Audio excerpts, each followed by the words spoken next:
अरे तुझा आवाज ओ नाही येत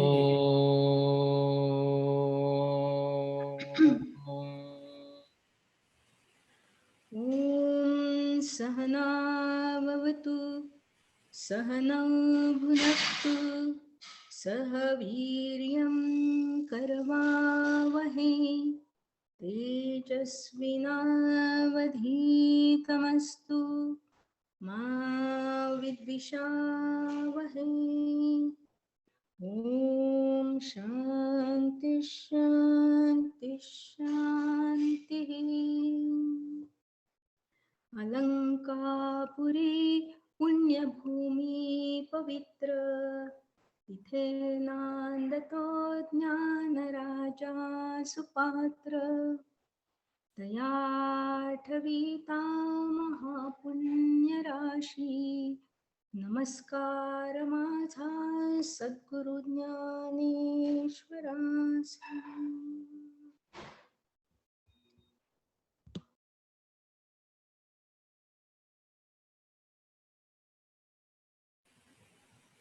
बाकीचे पण म्हटले का? ऐकू नाही आले ते पण? हो म्हटलं नाही ऐकू येतंय का? नाही आता ऐकू येते पण ते मधले 2 श्लोक नाही आले. ठीक आहे, पुन्हा म्हणतेस का काय करायचं? हो कुठले नाही ऐकू आले? अलंकापुरी ओम पासनं ऐकू येत नव्हतं ऍक्च्युली.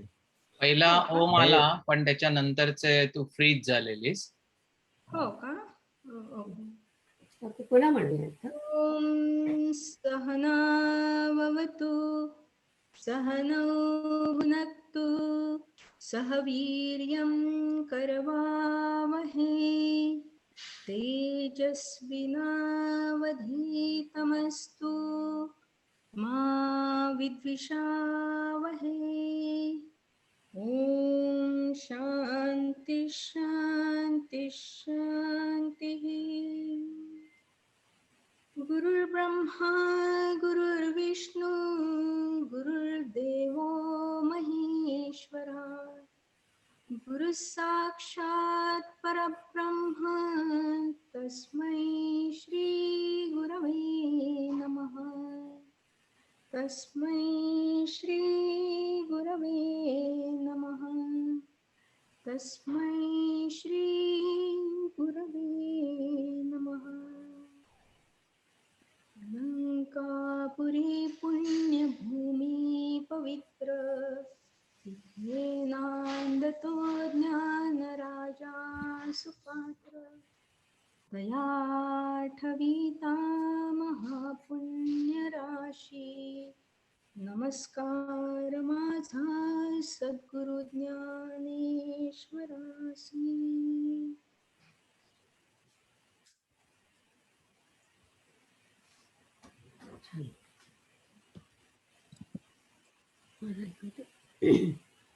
Okay, thank you. चला आता आपण 9व्या अध्यायात आहोत. सुरू करूया वाचायला.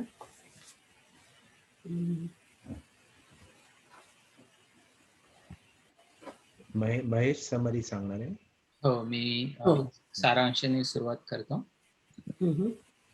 तर आपण गेल्या आठवड्यात 9व्या अध्यायातील श्लोक 5 ते 11 वाचत होतो. तर ही माझी शॉर्ट समरी आहे.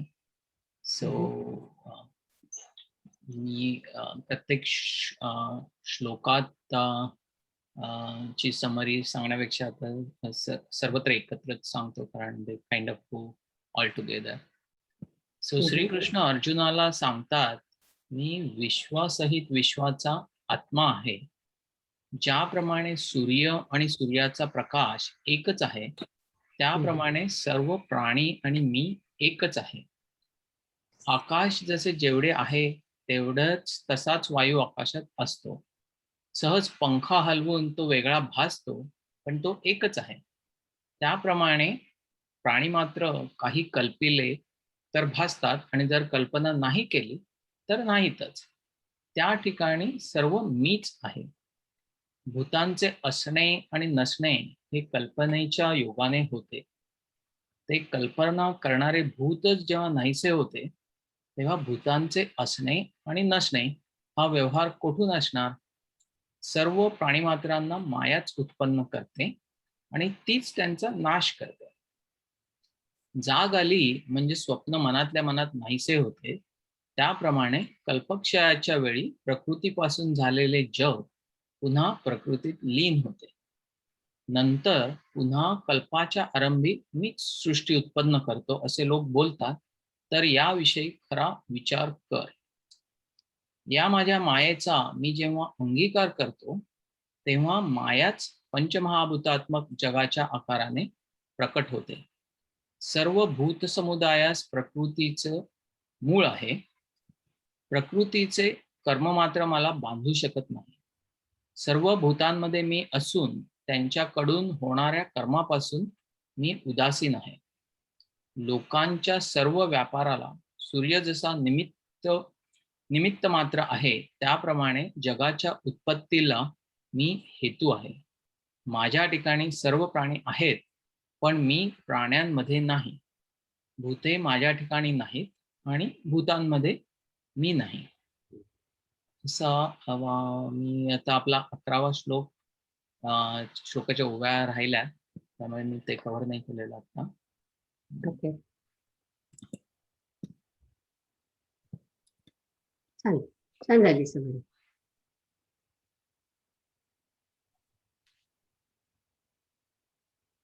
कोणाची आणि नंतर मलाच तुलाच वाचायची ना हवे? हो, मलाच उभ्या वाचायच्या. अमृत वर करतोस ना?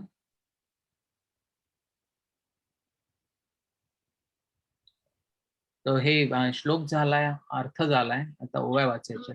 हा, ओव्या वाचायच्या राहिल्या. Next बरोबर. 140वी ओवी. थोडं बरोबर, खाली. पुढच्या पानावर असेल. अजून पुढच्या पानावर असेल. हे सगळं संपल्यानंतर हा, मराठी संपलं. झालं 141.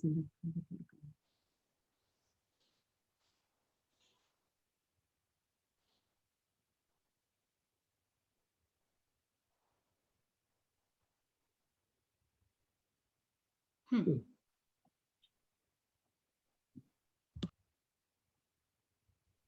किंबहुना भवा बिहाया आणि सांचे चाड आथी जरी मिया, तरी तुम्ही का उपपत्ती या जतन कीजे. एरवी वेदली दिठी कवळे, ते चांदणी या ते म्हणे पिवळे.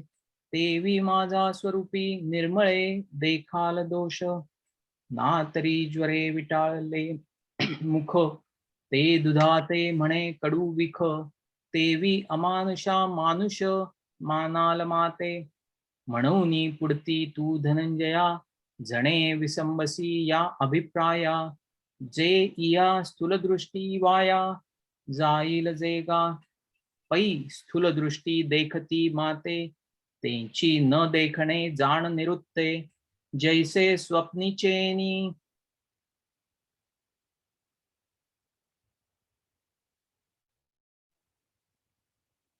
अमृते अमरा नोहिजे. एरवी स्थूलदृष्टी मूढ, माते जाणती किरदृढ. परी ते जाणनेची जाणनेया आड, रिगोनी ठाके. जैसा नक्षत्राचिया आभासा, साठी घातू झाला तया हंसा. माझी रत्नबुद्धीच्या आशा रिगोनिया, सांगे गंगा या बुद्धी मृगजळ. ठाकोनी आलियाचे कवण फळ, काय सुरतरू म्हणून बाबुळ सेविली करी. हा निळ्याचा दुसरा, निळ्याचा का निळयाचा, हा निळयाचा दुसरा. या बुद्धी हातू घातला विखारा, का रत्ने म्हणून गारा वेची जेवी. अथवा निधान हे प्रगटले, म्हणून खदिरांगर खोळे भरिले. का सावली नेणता घातले उहासिंवे. तेवी मी म्हणून प्रपंची, जिही बुडी दिधली कृतनिश्चयाची. तिही चंद्रासाठी जेवी जळींची प्रतिभा धरिली. तैसा कृतनिश्चय वाया गेला, जैसा कोणी एकू कांजी प्याला. मग परिणाम पाहो लागला अमृताचा. तैसे स्थूला कारी नाशिवंते, भरंसा बांधोनी चित्ते. पाहती मज अविनाशाते तरी कैचा दिसे. काही पश्चिम समुद्राची या तटा निघिजत आहे पूर्विलिया वाटा. का कोंडा कांडता सुभटा कणू आतुडे. तैसे विकारले हे स्थूळ जाणीतलेया मी जाणवतसे केवळ. काही फेण पिता जळ सेविले होय. म्हणोनी मोहिलेनी मनोधर्मे हेची मी मानुनी संभ्रमे. मग येथीची जिये जन्म कर्मे तिये मजची म्हणती. येतुलेनी अनामा नाम अज अक्रियासी कर्म. विदेहासी देहधर्म आरोपिती. मज आकार शून्य आकारू निरुपाधिका उपचारू. मग विधी विवर्जिता व्यवहारू आचाराधिक. मज वर्णहीना वर्णू गुणातीतासी गुणू. मज अचरणाचरणू अपाणिया पाणी. मज अमेया मन सर्वगतासी स्थान. जैसे सेजे माझी वन निदेला देखे. तैसे अश्रवणा श्रोत्र मज अचक्षुषी नेत्र. अगोत्रागोत्र रूपारूप. मज अव्यक्तासी व्यक्ती अनार्तासी आरती. स्वयं तृप्ता तृप्ती भाविती गा. मज अनावरणा प्रावरण भूषणातीतासी भूषण. मज सकळ कारणा कारण देखती ते.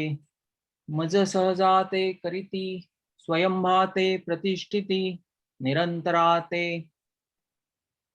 आव्हानिती विसर्जिती गा. मी सर्वदा स्वतः सिद्धू तो की बाळ तरुण वृद्धो. मज एकरूपा संबंधू जाणती ऐसे. मज अद्वैतासी दुजे मज अकर्तयासी काजे. मी अभोक्ता की भुजे ऐसे म्हणती. मज अकुळाचे कुळवानिती. मज नित्याचिने निधने शिणती. मज सर्वांतराते कल्पिती आरे मित्रगा. मी स्वानंदाभिरामू तया मज अनेका सुखांचा कामू. आगवाची मी असे समू ही म्हणती एकदेशी. मी आत्मा एक चराचरी म्हणती एकाचा कैपक्ष करी. आणि कोपोनी एकांते मारी हेची वाढविती. किंबहुना ऐसे समस्त जे हे मनुष्य धर्म प्राकृत. तयांची नाव मी ऐसे विपरीत ज्ञान तयांचे. जव आकारू एक पुढा देखती तव हा देव येणे भावे भजती. मग तोची विघडलिया टाकीती नाही म्हणोनी. माते येणे येणे प्रकारे जाणती मनुष्य ऐसेनी आकारे. म्हणोनी ज्ञानचिते अंधारे ज्ञानासी करी.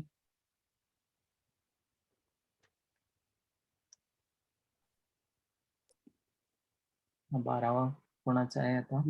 माझा आहे. रजनीताई. हो. मोघाशा मोघ कर्माणो मोघ ज्ञान विचेतसः. राक्षसीनासुरी चैव प्रकृती मोहिनी क्षतः. त्यांच्या इच्छा निष्फळ आहेत, त्यांची कर्मे निष्फळ आहेत, त्यांचे ज्ञान निष्फळ आहे. कारण ते विवेकशून्य लोक राक्षसी आणि आसुरी अशा मोहमय प्रकृतीवर अवलंबून राहतात. म्हणून त्यांचे जन्माला येणेच फुकट आहे. ज्याप्रमाणे पावसाळा वाचून आपले ढग किंवा मृगजळात दिसणाऱ्या लाटा या गोष्टी दुरूनच दिसणाऱ्या बऱ्या असतात, अथवा मातीचे घोडेस्वार किंवा गारुडी विद्येने केलेले दागिने किंवा आकाशात ढगांच्या आकृतीमुळे दिसणाऱ्या गावांचे गावकुस की ज्याप्रमाणे दिसतात मात्र पण वास्तविक मिथ्या असतात. सरळ वाढलेल्या कांड्या निवडुंगाला वर फळ नसते व आत गाभाही नसतो, पोकळ असतो. किंवा शेळीचे गलोळ व्यर्थ असतात, त्याप्रमाणे त्या अविचारी लोकांचे जीवित व्यर्थ आहे. ज्याप्रमाणे साबरीला आलेले फळ देवघेवीच्या उपयोगाचे नसते, त्याप्रमाणे त्यांचे कर्म व्यर्थ असते. म्हणून त्यांच्या हातून घडलेल्या कर्माला धिक्कार असो. मग ते अज्ञानी जे काही शिकलेले असतात ते त्यास माकडाने नारळ तोडल्यासारखे अथवा आंधळ्याच्या हातात मोती पडल्यासारखे निरुपयोगी आहे. फार काय सांगावे, ज्याची जेवढी म्हणून शास्त्रे आहेत तेवढी जशी का लहान मुलीच्या हातात दिलेली शस्त्रे अथवा अशुद्ध मनुष्यास सांगितलेले बीज मंत्र त्याप्रमाणे निरर्थक असतात. त्याप्रमाणे अर्जुना, त्यांचे संपूर्ण ज्ञान व जे काही त्याने आचरण केले असेल ते संपूर्ण व्यर्थ जाते, कारण की त्यांचे चित्त स्थिर नसते. सद्बुद्धीला गिळून टाकणारी व विचाराचा ठाव ठिकाणा नाहीसा करणारी व अज्ञानरूपी रात्रीत संचार करणारी जी तमो गुणरूपी राक्षसी, त्या आसुरी प्रकृतीच्या अधीन झाले म्हणून ते चिंतारूपी जालाच्या द्वारे आणखी त्या तामसी राक्षसाच्या मुखात पडले गेले. जिच्या मुखात आशेच्या लाळेमध्ये हिंसारूपी जीभ लोळते, त्याप्रमाणे जी राक्षसी संतोषरूपी चघळ नेहमी चघळीत असते, म्हणजे जी संतोष नेहमी नाहीसा करते. जी राक्षसी अनर्थाच्या कानापर्यंत ओठाचे काठ चाटीत बाहेर निघते व जी राक्षसी नेहमीच प्रेमावरूपी पर्वताची माजलेली भयप्रद दरी आहे. जिच्या तोंडामध्ये द्वेषरूपी दाढा ज्ञानाचा खसखसा चुराडा करीत आहेत व जी अगस्त्य ऋषीस आवरण असलेल्या कुंभाप्रमाणे स्थूल बुद्धीच्या मूर्खांना आवरण करणारी आहे. अशा आसुरी प्रकृतीच्या तोंडात जे भूताला टाकलेल्या बळी प्रमाणे पडले ते भ्रांतीच्या कुंडात बुडून गेले. याप्रमाणे जे तमोगुणाच्या खळग्यात पडले ते विचाराच्या हाताला लागत नाही. हे असो, ते अशा ठिकाणाला गेले की जेथे त्याचा पत्ताच लागत नाही. म्हणून हे निष्फळ वर्णन राहू दे. मूर्ख लोकांची कथा कशाला, तिच्या विस्ताराने वाचेला व्यर्थशील मात्र होणार आहे. श्रीकृष्ण याप्रमाणे म्हणाले. त्या प्रसंगी अर्जुन म्हणाला, होय महाराज. तेव्हा श्रीकृष्ण म्हणाले, या साधूच्या वर्णात वाणीला विश्रांती मिळते, ही साधू कथा ऐक. याला मी जन्मलेची ते मोघ, जैसे वार्षिये विणमेघ, का मृगजळाचे तरंग तरुणीची पहावे, अथवा कोल्हेरीचे असिवार, नातरी ओडंबरीचे अलंकार, ही गंधर्व नगरीचे आवार आभासती का, साबरी वाढिज्ञाला सरळ, वरी फळ ना आतू पोकळा, का स्तन झाले गळा शिळिया जैसे. तैसे मूर्खांचे तया जियाले आणि धिंग कर्मतयांचे निपजले, जैसे सावरी फळ आले घेपे ना दिजे. मग जे काही ते पठिन्नले, ते मरकटे नारळ तोडिले, का आंधळ्या हाती पडिले मोती जैसे.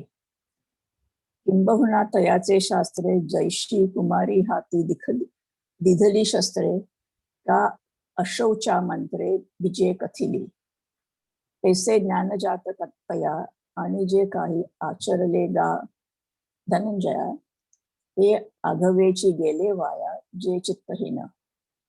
पै तमोगुणाची राक्षसी जे सद्बुद्धी ते ग्रासी, विवेकाचा ठेवोची पुसी निशाचरी.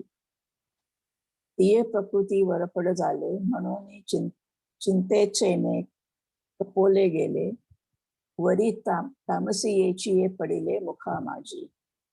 जेथ आशीची लाळे आतू हिंसा जीव लोळे, देवींची संतोषाचे चाकळे अखंड चघळी.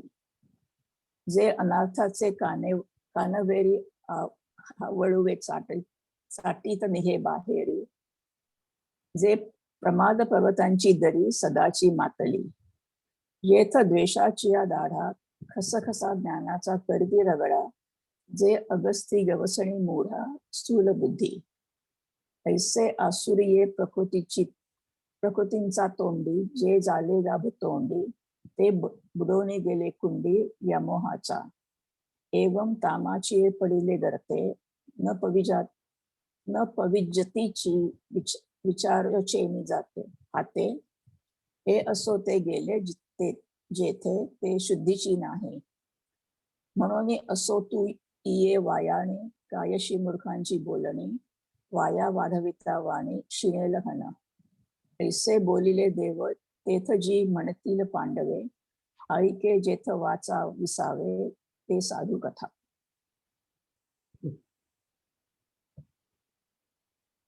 तामसी लोकांचं नको ऐकायला, चांगल्या लोकांचं ऐकूया. हम्म. हम्म. कोण वाचतं ते राव? तर माझं आहे ना, वाचू का? वाच. ओके. नाही.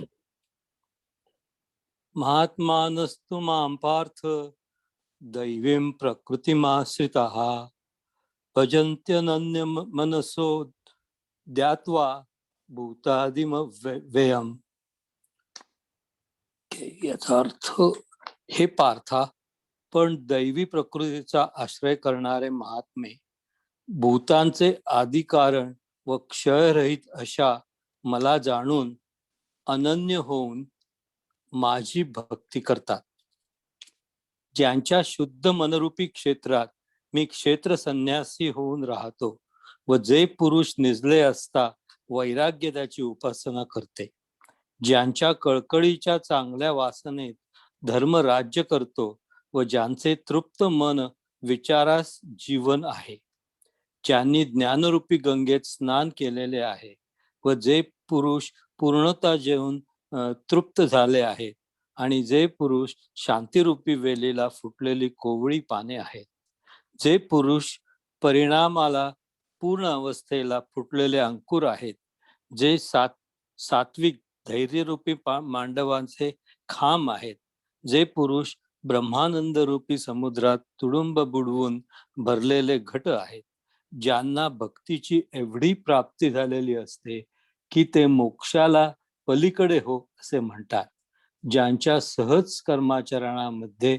नीती जगलेली असते, ज्यांनी सर्व इंद्रियांच्या ठिकाणी शांतीचे अलंकार धारण केलेले आहेत व ज्यांचे चित्त मी जो सर्वव्यापक त्या मला आच्छादणारी खोड झाले आहे, असे जे व्यापक अनुभवांचे पुरुष आहेत, ते दैवी प्रकृतीचे देव आहे.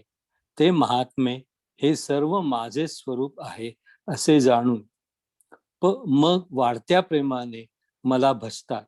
पण त्यांची भक्ती अशी एकविध असते की आपल्या मनाच्या संकल्पनाने देव एक उपास्या व मी एक उपासक निराळा आहे असा दुसरेपणा त्याच्या मनाला शिवत नाही. अर्जुना, याप्रमाणे मीच होऊन ते माझी सेवा करतात, पण त्यांचा सेवा करण्याचा प्रकार आश्चर्यकारक आहे. तो सांगतो, तो ऐक.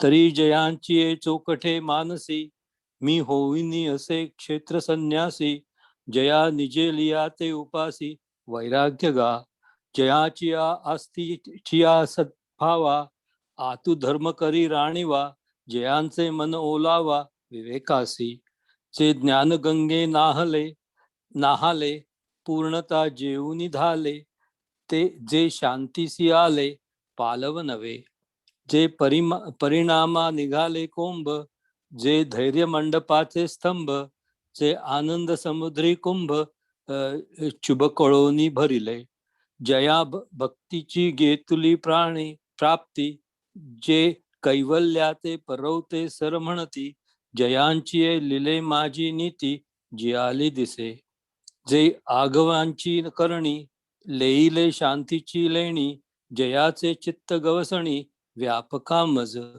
ऐसे जे महानुभव, जे दैवीय प्रकृतीचे दैव, जे जाणोनिया सर्व स्वरूप माझे, मग वाढते नि प्रेमे, माते भजती जे महात्मे, परी दुजे पण मनोधर्मे शिवतले नाही, ऐसे मीच होऊनी पांडवा, करिता माझी सेवा, परी नव लावो तो सांगावा, असे ऐक.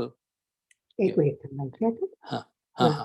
तर या श्लोकामध्ये महत्वाचा आहे श्लोक, कारण याच्यामध्ये भजंती अनन्य मनसा हे जे सांगितलंय त्यांनी की अनन्य भक्तीने ते परमेश्वराची प्रार्थना करतात. कोण चांगले लोक जे सात्विक आहेत, ज्यांची इंद्रिय शांत झाली आहे, त्यांच्याबद्दल सांगतात ते. आणि याच्यामध्ये भक्ती मार्गाबद्दलचा एक छान विचार स्वामी सर्वप्रियानंदांनी मांडला होता. तर ते म्हणतात भक्ती मार्ग ही अद्वैताच्या आधीची पायरी आहे. म्हणजे कसं की भक्ती मार्गामध्ये आपण परमेश्वराला जाणतो की तो ब्रह्म आहे आणि त्याच्यामुळे आपला अहंकार खाली येतो आणि देव वर असतो. ही पहिली पायरी झाली. आणि त्याच्या पुढे आपण लहान लहान होत जातो या परमेश्वराच्या पुढे, आणि त्यालाच अद्वैतिक जीवनाची सुरुवात म्हणायचं. आणि त्याच्यानंतर इतकं आपण हळूहळू लहान होत जातो की शेवटी मी ब्रह्म आहे, स्वतःलाच ब्रह्म म्हणून ओळखायला मदत होते, आणि मग सगळीकडेच ब्रह्म आहे ही तिसरी पायरी, असं त्यांनी सांगितलं. तर मला ते फार आवडलं. आणि तसं आता त्यांनी सांगितलं आहे. पण त्याच्यातले काही जे भक्त असतात ते उगाच देवाला मनुष्य पण लावतात. त्याच्याबद्दल सुद्धा आता पुढे ते सांगणार आहे. आणि श्रेष्ठ भक्ती कुठली ते पण सांगणार आहेत. तर पुढच्या श्लोकामध्ये श्रेष्ठ भक्ती कोणची आहे ते त्यांनी सांगितलं. ते आपण ऐकूया. 14वा श्लोक. सुरू करू का म्हणून? ओके. ओके. सतंतं कीर्तयन्तो माम यतन्तश्च दृढव्रताः नमस्यस्तंच माम भक्त्या नित्ययुक्ता उपासते. सदा माझा नामघोष करणारे, अष्टांग योग मार्गाने माझ्या प्राप्तीसाठी निश्चयपूर्वक प्रयत्न करणारे व मला भक्तिपूर्वक सर्व मीच आहे असे समजून सर्वत्र मला नमस्कार करणारे, असे माझ्या ठिकाणी नित्य चित्त लावणारे माझी उपासना करतात. तर त्यांनी कीर्तनाच्या उत्कर्षाने प्रायश्चित्तांच्या धंदा नष्ट करून टाकला, कारण की त्यांनी पापाचे नावच नाहीसे केले, यमदमांना निस्तेजता आणली, तीर्थांना पाप नाहीसे करणारे असे जे श्रेष्ठ पद मिळाले होते त्या श्रेष्ठ पदावरून उठवलेले व पापे करून लोक यमलोकास जात होते, पण ती पापे कीर्तनाने नाहीशी केल्यामुळे पापी लोक यमलोकास जात नाहीसे झाले. यम हे साधन म्हणू लागले की आता निग्रह कोणाचा करावा, कारण ज्याचा निग्रह करावयाचा ते मन कीर्तनाच्या योगाने आत्मरूप झाले. दम हे साधन म्हणू लागले. कोणत्या इंद्रियाचे दमन करावे, कारण कीर्तनाने सर्व इंद्रिये आत्मस्वरूपात तल्लीन झाली. तीर्थे म्हणायला लागली, पापच जर औषधाला राहिले नाही तर आम्ही खावे काय. याप्रमाणे माझ्या नामघोषाने ते विश्वाची दुःखे नाहीशी करतात व सर्व जगच ब्रह्मसुखाने जिकडे तिकडे कोंडून भरतात. ते महात्मे प्राकृत सूर्याच्या पहाटेशिवाय ज्ञानरूप दिवसाचा उदय करतात व स्वर्गातील प्राकृत अमृताशिवाय ते जगवितात व अष्टांग योगाशिवाय मोक्ष डोळ्यांना दाखवितात. परंतु राजा आहे, हा रंक आहे, असा योग्यता भेद ते मनात धरीत नाहीत. लहान मोठा अशी निवड करीत नाहीत व जगाला एकसारखे आनंदाचे कोट होतात. पूर्वी असे होते की कधी जरी एखाद्याने वैकुंठाला जावे ते यांनी सर्व वैकुंठच केले. याप्रमाणे माझ्या नामघोषाच्या महात्म्याने संपूर्ण विश्व प्रकाशित केले. तेजाने ते महात्मे सूर्यासारखे लखलखीत आहेत असे म्हणावे, परंतु सूर्याचा अस्त होतो हा सूर्यात दोष आहे व महात्म्यांचा ज्ञानदयाचा कधीच अस्त होत नाही. त्यास चंद्राची उपमा द्यावी तर चंद्र एखाद्या वेळेसच फक्त पौर्णिमेचा पूर्ण असतो, आणि जे महात्मे स्वरूप स्थितीने नेहमीच पूर्ण असतात. मेघवृष्टी करण्यास उदार असतो पण तो वसरतो, म्हणून तो मेघ या बोधाची सदैव वृष्टी करणाऱ्या महात्म्याला उपमा देण्यास पुरेसा नाही. हे महात्मे निसंशयप्रमाणे कृपाळू असे सिंह आहेत, जे माझे नाम एक वेळ मुखात यावयास हजारो जन्मसेवा करावे लागते, ते माझे नाम या ज्यांच्या वाचेपुढे नेहमी मोठ्या प्रेमाने नाचत असते. तो मी एक वेळ वैकुंठात नसतो, एक वेळ सूर्यबिंबातही असत नाही. याशिवाय मी एक वेळ योग्यांची हृदये देखील उल्लंघन करून जातो. परंतु अशा रीतीने मी जरी हरवला असलो तरी पण माझे भक्त येथे माझा नामघोष चांगला करतात. त्याचपाशी अर्जुना मला शोधावा, मी तेथे सापडवायचाच. एक मिनिट थांबा इथे. हा. तर आता त्यांनी नामसंकीर्तनाचं महत्व खूप सुंदर सांगितलंय. जे कीर्तनेशी नटनाची जी पहिली जी ओवी होती ती खूप प्रसिद्ध ओवी आहे. की त्याच्यामध्ये त्यांनी सांगितलंय की संकीर्तनाचं महत्व सांगितलं आहे. की हे जे संकीर्तन करतात आणि नामाचा घोष करतात त्यांच्यामुळे आधी कोणीतरी वैकुंठाला जात होते, आता वैकुंठच ते इथे आणतात, आपल्या इथे आणतात.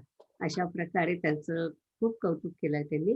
आणि पूर्ण म्हणजे मी एक वेळ वैकुंठात नसतो देव म्हणतो आणि कदाचित सूर्यबिंबातही नसेल, पण मी हे जे कोणी योगी असतात जे नामसंकीर्तन करतात त्यांच्याजवळ तुम्हाला शोधलं असतं मी तिथे नक्कीच असेल. तर हे फारच सुंदर रीतीने त्यांनी नामसंकीर्तनाचं महत्व सांगितलंय.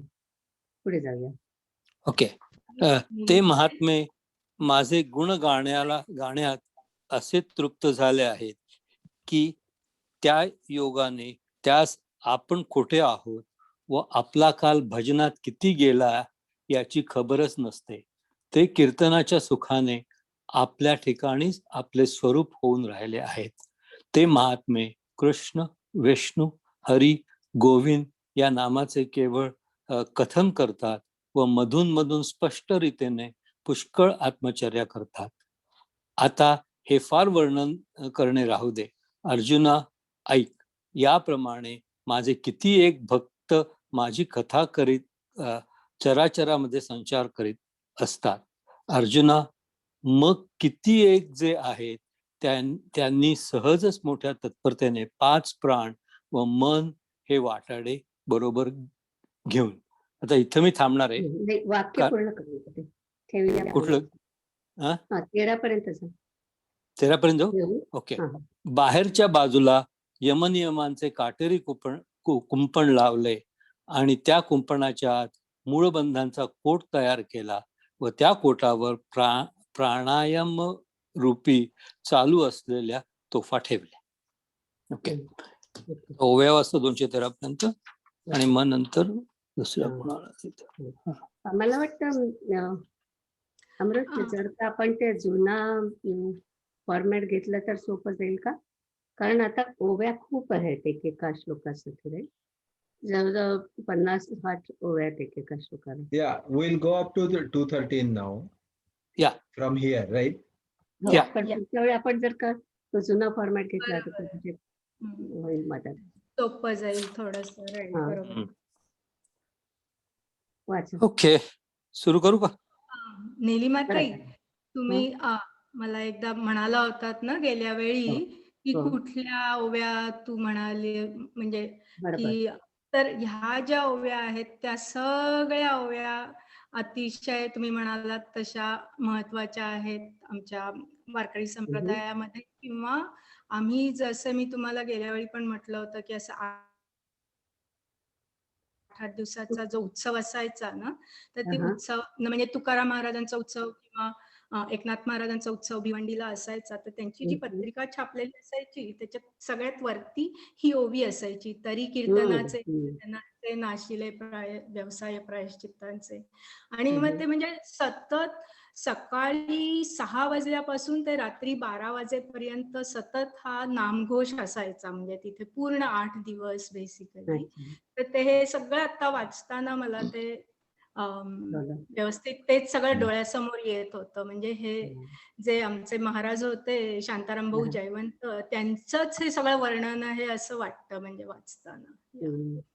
ते मला सांगायचं होतं. तुम्ही मला म्हणाला होता तुला जर काही सांगायचं असेल तर. राईट, मी हिला सांगते मीनाला. मीना, माधवी आणि महेश यांचे वडील वारकरी पंथांचे होते आणि ते खूप कीर्तन वगैरे पण करायचे ना ते? ते प्रवचन करायचे, पण प्रवचन म्हणजे करायचे. कीर्तन, प्रवचन, भजन, काकड आरती, अष्टपदी असं सतत चालू असायचं. म्हणजे सकाळी 6 वाजता जी काकड आरती सुरू व्हायची, ती हम्म. ऑल द वे 10 ते 12 शेवटचं रात्रीचं कीर्तन असायचं. सो असे असे 8 दिवसाचा उत्सव असायचा तो. मग त्याच्यातच तुकाराम बीज आणि हे 4 दिवसातच येतात ना, बीज आणि षष्ठी. हो. आणि मग काल्याच्या दिवशी ते काला असायचा शेवटच्या दिवशी. तर ती आपल्याला वारकरी पंथाच्या दृष्टीने कुठल्या महत्वाच्या आहेत ओव्या ते सांगत असते. म्हणून ती म्हणते की या सगळ्या ओव्या त्या दृष्टीने महत्वाच्या आहेत. हा, म्हणूनच आणि तिला फारच सुंदर. हं.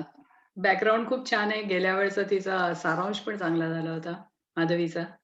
हो, हा, मी तुला तिचा आधीचा पण पाठवेल, मागच्या वर्षीचा. मागच्या वर्षीचा. ओके. हा, पाठावे. पण तिला बॅकग्राऊंड खूपच छान आहे. हा. चालेल. हम्म. चला वाचता.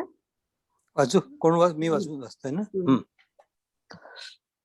तरी कीर्तनाचे नटनाचे नाशिले व्यवसाय प्रायश्चितांचे, जे नामची नाही पापांचे ऐसे केले. यमदमा अवकळा आणली, तीर्थे ठायावरून उठविली. यमलोकी खुंटिली, राहाटी आगवी. यम म्हणे काय यमावे, दमू म्हणे कवणाते दमावे. तीर्थे म्हणती काय खावे. दोष ओखदासी नाही ऐसे, दोष ओखदासी नाही ऐसे माझेनी नाम घोषे. नाही करीती विश्वांची दुःखे, अवघे जगाची महासुखे. दुमदुमीत भरले. जे पहाटे विण पाहावित, अमृते विण जीववित. योग विण दावित, कैवल्या डोळा. परिरावा रंका पाड धरू, नेणती सानेया थोरा कडसणी करू. एकसरे आनंदाचे आवारू, होत जगा. कही एकाधेनी वैकुंठा जावे. ते तीही वैकुंठाची केले आघवे. ऐसे नाम घोष गौरवे, ढवळले विश्व. तेजे सूर्य तैसे सोज्वळ, परी तोही अस्तवे की हे किडाळ. चंद्र संपूर्ण एखादे वेळ, हे सदा पुरते. मेघ उदार परी ओसरे, म्हणूनी उपमेसी न पुरे. हे निशंकपणे सपाखरे पंचानन. जयांचे वाचे पुढा भोजे, नाम नाचत असे माझे. जे जन्म सहस्री वोळगिजे, एक वेळ सुख मुखासी यावया. तो मी वैकुंठी नसे, एक वेळ भानुबिंबीही न दिसे. वरी योगियांचीही मानसे, उमर डोनी जाय. परितया पाशी पांडवा, मी हारपला गिवसावा. जेथे नामघोष बरवा, करीती ते माझे. कैसे माझा गुणी झाले, देश काळा ते विसरले. कीर्तन सुखे झाले आपण पांची. कृष्ण विष्णू हरी गोविंद, या नामाचे निखळ प्रबंध. माझी आत्मचर्चा विशद उदंड गाती. हे बहु असो यापरी, कीर्तीत माते अवधारी. एक विचारती चराचरी, पांडु कुमरा. मग आणिक हे ते अर्जुना, साविया बहुवा जतना. पंचप्राणामना पाडाऊ घेऊनी. बाहेरी यमनियमांची काटी लावली, आंतु वज्रासनाची पोळी पन्नासिली. वरी प्राणायामांची मांडिली, वाहती यंत्रे.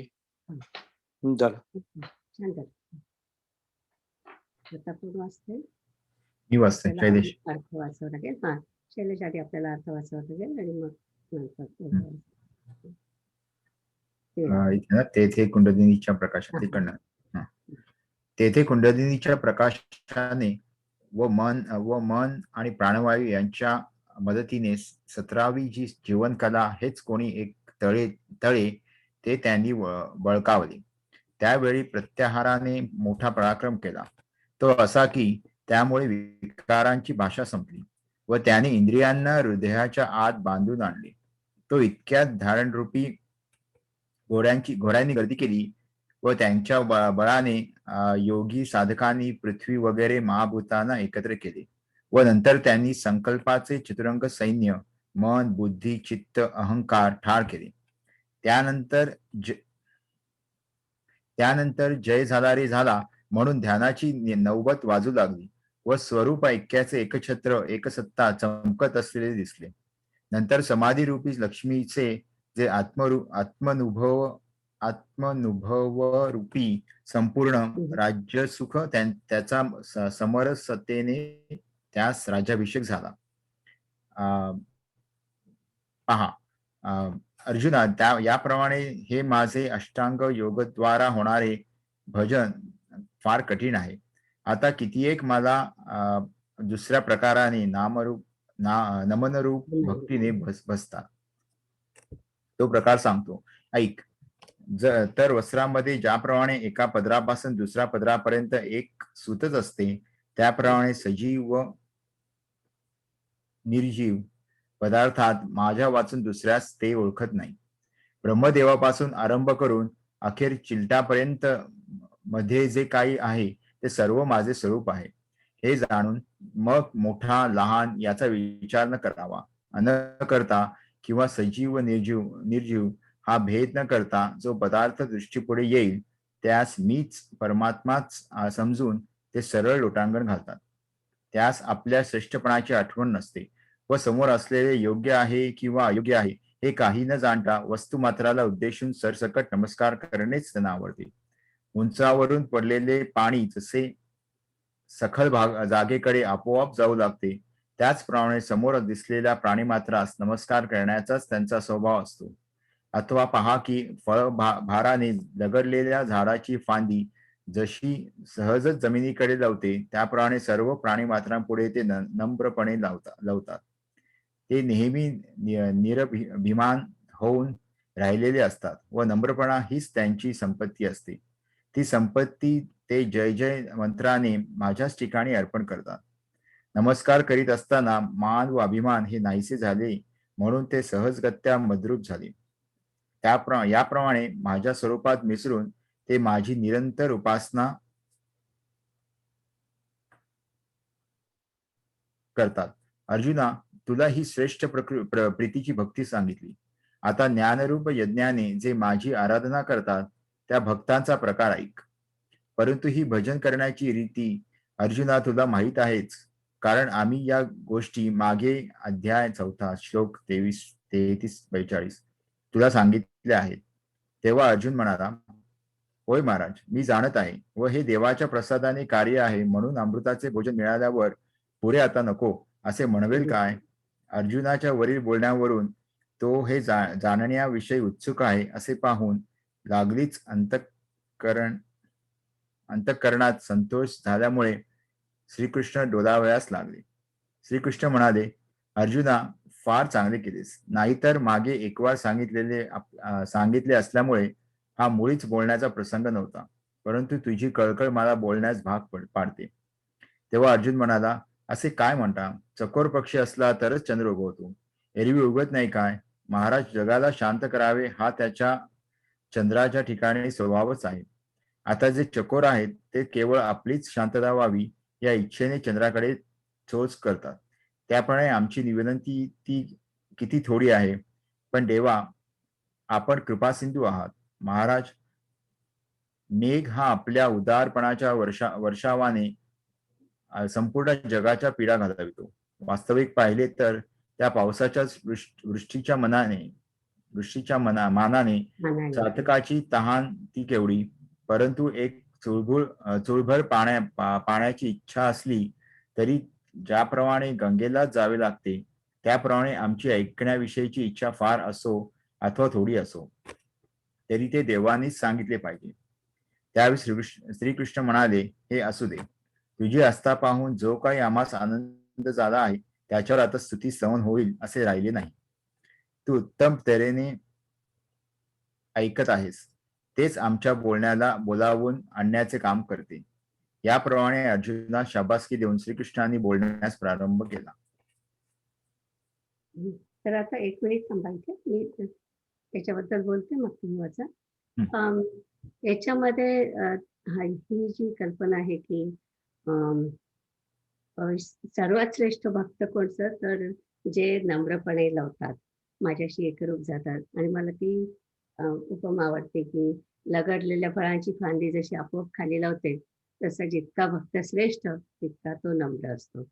आणि हे खूपच लक्षात ठेवण्यासारखं आहे. तर इथे आतापर्यंत त्यांनी आपल्याला 4 वेगवेगळ्या गोष्टी सांगितल्या. काही लोक अष्टांग योगाने भक्ती करतात. तर पहिलं आपल्याला सांगितलं होतं संकीर्तनाचं, ते सांगितलं होतं. नंतर सांगितलं नमनरूप, सारखं नमन करत असतात देवाला, त्याची भक्ती करतात. आणखी ज्ञानारूप यज्ञ करतात. तर असे एवढे प्रकार त्यांनी आतापर्यंत सांगितले. आता आणखी सांगणार आहेत. सो जाऊया पुढे. ते एक आहे ना, नम्र झाला भूता तेने कोंडिले अनंता म्हणून. तेथ उल्हाट ओके, हा. शक्तीची उजवडे. तेथ उल्हाट शक्तीचे नि उजवडे, मन पवनाचे नि सुरवाडे, 17 पाणियाडे बळीयाविले. तेव्हा प्रत्याहारे ख्याती केली, विकारांची संपली बोहली, इंद्रिये बांधोनी आणली हृदया आतू. तव धारणावारू दाटिले, महाभूता ते एकवटिले, मग चतुरंग सैन्य निवटिले संकल्पाचे.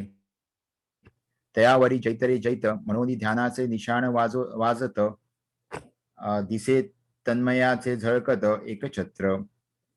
पाठी समाधी शियेचा अशेखा, आत्मानुभवराज सुखा, पट्टाभिषेकू देखा, समरसे जाहला. ऐसे हे गहन अर्जुना माझे भजन, आता ऐके सांगेन जे करीती एक. तरी दोन्ही पालव वेरी, जैसा एक तंतू अंबरी, तैसा मी वाचुनी चराचरी जाणती नाम. आदि ब्रह्मा करुनी, शेवटी मशक धरुनी, माझी समस्त हे जाणोनी स्वरूप माझे. मग वाड धाकुटे न म्हणती, सजीव निर्जीव नेणती, देखियले वस्तू उजी लुंटिती, मीची म्हणोनी. आपुले उत्तमत्व नाठवे, पुढील योग्य नेणवे, एकसरे व्यक्ती मात्रेचे नावे नमूंची आवडे. जैसे उंची उदक पडिले, ते तळवटवरी ये उगिले, जैसे नमीजे भूतजात देखिले, ऐसा स्वभावची दयांचा. का फळलिया तरुची शाखा, सहजे भूमिसी उत्तरे देखा, तैसे जीवमात्रा अशेखा, खालावती ते. अखंड अगर्वता होऊनी असती, तया ते विनयो हेची संपत्ती, जे जय जय मंत्रे अर्पिती, माझ्याची ठाई. नमिता मानाभिमान गळाले, म्हणून अवचिते ते मीची जहाले, ऐसे निरंतर मिसळले उपासिती. अर्जुना, हे गुरवी भक्ती, सांगितली तुझ प्रती, आता ज्ञान यज्ञे यजिती, ते भक्त ऐके. परिभजन करीती हातवटी, तू जाणत आहासी करीती, ते मागा या गोष्टी केलिया आम्ही. तव आथी जी अर्जुन म्हणे, ते दैवी किया प्रसादाचे करणे, तरी काय अमृताचे आरोगणे पुरे म्हणावे. या बोला अनंते, लागता देखिले तया ते, की सुखावलेनी चित्ते डोलतू असे. म्हणे भले केले पार्था, एरवी हा अनवसरू सर्वथा, वरी बोलवितसे आस्ता तुझी माते. तव अर्जुन म्हणे हे काही, चकोरे विणे चांदणीची नाही, जगदिव विजे हा तयाचा ठाई, स्वभाव की जी. येरे चकोरे तिये आपुले चाडे चांचू करीती चंद्राकडे देवी आम्ही विनवू ते थोकडे देवो कृपा सिंधू जी मेघ आपुलिये प्रौढी जगाची आरती दवडी वांचुनी चातकाची तहान केवडी तो वर्षावो पाहुनी पुरी चुळा एकचिया चाडे जेवी गंगे तेची ठाकावे पडे तेवी आर्थ बहु का थोडे तरी सांगावे देवा तेथे देव म्हणितले राहे जो संतोषी आम्हा साहला आहे त्यावरी स्तुती साहे ऐसे उरले नाही परिसतु आम्हा आहासी पै परिसतु आहासी निकिया परी त्याची वक्तृत्वा वराडिक करी ऐसे पुरस्करोनी श्रीहरी आदरिले बोलो. म्हणायचं का म्हणायचं नाही पुढचं का नाही आजचं झालं ना संपलं ना? आजचं झालं का ओके खरं आणखी वाचू शकतो वाचूया आणखी एक मग त्यावेळी तू वाचते साधारण 15 वाजतेस कारण अजून वेळ आहे ना आपल्याला. बर किती आहे 20 एक वेळ वाचूया किती आहेत 15 आहे बघते बऱ्याच असतील पण 20 एक वाचूया जास्त नको वाचेल 64 पर्यंत आहे म्हणजे बऱ्याच आहे. मी म्हणू का मध्ये म्हणतोय ज्ञानयज्ञेन चाप्यन्ते यजन्तो मामुपासते एकत्वेन पृथक्तेन बहुधा विश्वतो मुखम. तसेच दुसरे कित्येक सर्वतोमुख जो मी त्या माझे ज्ञानयज्ञाने एकत्वाने आपल्या स्वप्नातील पदार्थांची जागृत झाल्यावर जागृत पुरुष जसे ऐक्य पाहतो त्या अभेद ज्ञानाने व निरनिराळ्या प्रकाराने जो आकार जेथे दिसेल तो मीच आहे अशा अभेद ज्ञानानेच वेगळेपणाने यजन करून माझी उपासना करतात. तर ज्ञानयज्ञ तो असा आहे त्या ज्ञानयज्ञामध्ये मूळ संकल्प हा पशु बांधावयाचा खांब आहे. पंचमहाभूते हा मांडव आहे व द्वैत हा पशु आहे. नंतर पंचमहाभूतांचे जे शब्द स्पर्शादी विशेष गुण अथवा इंद्रिये व प्राण हीच यज्ञाची साहित्य सामुग्री असून अज्ञान हे तूप आहे. तेथे मन व बुद्धी या कुंडात प्रज्वलित ज्ञानरूपी अग्नी असून हे मित्रा अर्जुना सुखदुःखादी द्वंद्वाविषयी जी चित्ताची समता ती वेदी त्या यज्ञातील शुद्ध केलेला यज्ञाचा ओटा तो होय असे समज. आत्मा अनात्म विचार करण्याविषयीची जी बुद्धीची कुशलता तीच मंत्रविद्येची शोभा आहे. शांती ही सुकुस्रवा नावाची यज्ञपात्रे आहेत व जीव हा यज्ञ करणारा आहे. तो यज्ञ करणारा जीव स्वरूपानुभव रूप पात्राने ब्रह्मविचार रूप महामंत्राने व ज्ञानरूप अग्निहोत्र कर्माने जीव व ईश्वर यांच्या भिन्नपणाची आहुती देऊन तो भेद नाहीसा करतो. त्यावेळेस अज्ञानरूपी तूप सरून जाते आणि यज्ञ करणारा व यज्ञ करणे ही थांबतात आणि जेव्हा यज्ञ करणारा जीव अवभृत स्नानाचे वेळी आत्मैक्य रूप पाण्याने स्नान करतो तेव्हा तो यज्ञ करणारा पंचमहाभूते शब्दादी विषय व इंद्रिये ही काही वेगळेपणाने समजत नाही कारण आत्मबुद्धीमुळे तो ही सर्व एकच आहेत असे जाणतो. अर्जुना जसा झोपेतून जागा झालेला पुरुष म्हणतो की झोपेला वश होऊन स्वप्नातील ही चित्रविचित्र सेना मीच झालो होतो ना. जागे झाल्यावर तो म्हणतो की स्वप्नात पाहिलेली होती ती सेना आता खरोखरीची सेना नाही तर स्वप्नामध्ये सैन्य वगैरे सर्व मीच एकटा होतो. अशा एकत्वाने संपूर्ण विश्व त्याचे अनुभवास येते. अशा अनुभवावर आल्यावर मग मी जीव आहे ही त्याची कल्पना नाहीशी होते. ब्रह्मदेवापासून तो मुंगीपर्यंत सर्व ब्रह्मरूपच आहे अशा ज्ञानाने तो परिपूर्ण होतो. याप्रमाणे ज्ञानयज्ञद्वारा ते या ऐक्यभावनेने माझे भजन करतात. अथवा अनादिकालापासून हे अनेकत्व असेच आहे. कारण जगातील पदार्थ एकसारखे एक नाहीत व त्यांची नामे रूपे सुद्धा भिन्न भिन्न आहेत. म्हणून जरी विश्वात त्यांच्या दृष्टीस भिन्न भिन्न पदार्थ पडले तरी त्या योगाने त्याचे ज्ञान भेद पावत नाही.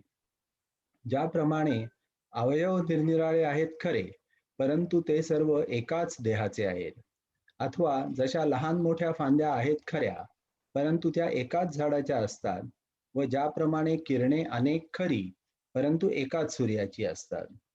त्याप्रमाणे नाना प्रकारच्या व्यक्ती, त्यांची भिन्न भिन्न नावे व त्यांचे भिन्न भिन्न स्वभाव, याप्रमाणे भेद असलेल्या प्राण्यात अभिन्न जो मी, त्या मला ते जाणतात. बस इथे थांबूया. हा, ओके. हा, इथे थांबूया. दिस इज अ गुड ब्रेक. तर Right. आता याच्यामध्ये त्यांनी एक सांगरूप घेतलंय. म्हणजे ईशा ईशानाम सर्व भूतानाम असं जे आहे तो हा यज्ञ आहे. आणि मग याच्यामध्ये बरेच यज्ञातले शब्द आले आहेत. म्हणजे उदाहरणार्थ युपू म्हणजे पशु बांधायचं काम, किंवा भेदाभेद हाच एक पशु आहे आणि तो भेदाभेद नष्ट होतो या ज्ञान याच्यामुळे. अज्ञानाचं तूप घातलंय म्हणजे अज्ञान नष्ट होतं. मन आणि बुद्धी हे कुंड आहेत आणि आत्मा अनात्मा विचार, मंत्र आणि चित्ताची समता ही यज्ञवेदी म्हटलंय त्यांनी. तर अशा प्रकारे पूर्ण त्यांनी ते सांगरूपक ज्याला म्हणतात तसं घेतलेलं आहे. अमृत स्नान म्हणजे यज्ञानंतर करायचं जी आंघोळ असते त्याला अवभृत स्नान म्हणतात. आणि सुकृत सवा असा शब्द आलाय. त्याचा अर्थ यज्ञाचं जे पात्र असतं, एक विशिष्ट पात्र असतं यज्ञासाठी, त्याला अशी लांब दांडी असते ते. आणि क्रतू म्हणजे यज्ञकर्म.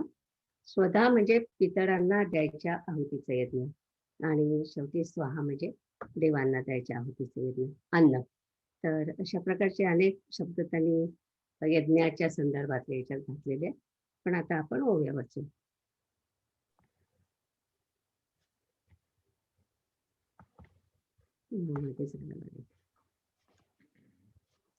तरी ज्ञानयज्ञू तो एवं रूपू, तेथ आदि संकल्पू हा युपू, महाभूते मंडपू भेदू तो पशु. मग पाचाचे जे विशेष गुण, अथवा इंद्रिये आणि प्राण, हेची यज्ञोपचार भरण अज्ञानघृत. तेथ मनबुद्धीची या कुंडा, आतु ज्ञानाग्नी धडफुडा, साम्यतेची सुहाडा वेदी जाणे. सविवेक मती पाटव, तेची मंत्रविद्या गौरव, शांती सुकृश्रुव जीव यज्वा. तो प्रतीतीचेनी पात्रे, विवेक महामंत्रे, ज्ञानाग्निहोत्रे भेदू नाशी. तेथ अज्ञान सरोनी जाये, आणि यजिता यजन हे ठाये, आत्मसमरसी न्हाये अवभृती ते जेव्हा. तेव्हा भूते विषय करणे, हे वेगळाले काही न म्हणे. आघवे एकची ऐसे जाणे आत्मबुद्धी. जैसा चेईला तो अर्जुना, म्हणे स्वप्नीची हे विचित्र सेना. मीची जहालो होतो ना निद्रावशे. आता सेना ते सेना नव्हे, हे मीच एक आघवे. ऐसे एकत्वे मानवे विश्वतया. मग तो जीवू हे भाषसरे, आब्रह्म परमात्म बोधे भरे. ऐसे भजती ज्ञानात भरे एकत्वे येणे. अथवा अनादि हे अनेक, जे आनासारिखे एकाएक, आणि नामरूपादिक तेही विषम. म्हणोनी विश्वभिन्न परीन भेदे तयांचे ज्ञान. जैसे अवयव तरी आन आन, परी एकेची देहीचे. का शाखा सानिया थोरा, परी आहाती एकाचिये तरुवरा. बहुरश्मी परी दिनकरा, एकाचे जेवी. तेवी नानाविधा व्यक्ती, आनाने नामे आनानी वृत्ती. ऐसे जाणती भेदला भूती, अभेदा माते. इथपर्यंत आलं होतं ना? बरोबर ना? 252 पर्यंत आलं होतं ना आपण? हो, मला पावन पुढे हो. थांबलं तरी. हो, हम्म. 200. बरोबर. सूर्याचं. Okay, good. चला. आता विश्वात्मके देवे येणे वाग्यज्ञे तोषावे तोषो नियामज द्यावे पसाय दान हे जे खळांची व्यंकटी सांड या सत्कर्मी रती वाढो भूता परस्परे पडो मैत्र जीवांचे दुरितांचे तिमिर जाओ विश्वस्वधर्म सूर्ये पाहो जो जे वांछील तो ते लाहो प्राणिजात वर्षत सकाळ मंगळी ईश्वर निष्ठांची मांदियाळी अनवरत भूमंडळी भेट तू भूता चला कल्पतरूंचे आरव चेतना चिंतामणीचे गाव बोलते जे अर्णव पियुषांचे चंद्रमे जे अलांछन मार्तंड जे तापहीन ते सर्वाही सदा सज्जन सोय रे होतू किंबहुना सर्वसुखी पूर्ण होऊनी तिही लोकी भजितो आदिपुरुषी अखंडित आणि ग्रंथोपजीविये विशेषी लोकीये दृष्टादृष्ट विजये होवावेजी तेथ म्हणे श्री विश्वेश्वराओ हा होईल दान पसाओ येणे वरे ज्ञान देवो सुखिया झाला सुखिया झाला सुखिया झाला. ओम पूर्णमद पूर्णमिदं पूर्णात् पूर्णमुदच्यते पूर्णस्य पूर्णमादाय पूर्णमेवावशिष्यते. ओम शांति शांति शांति.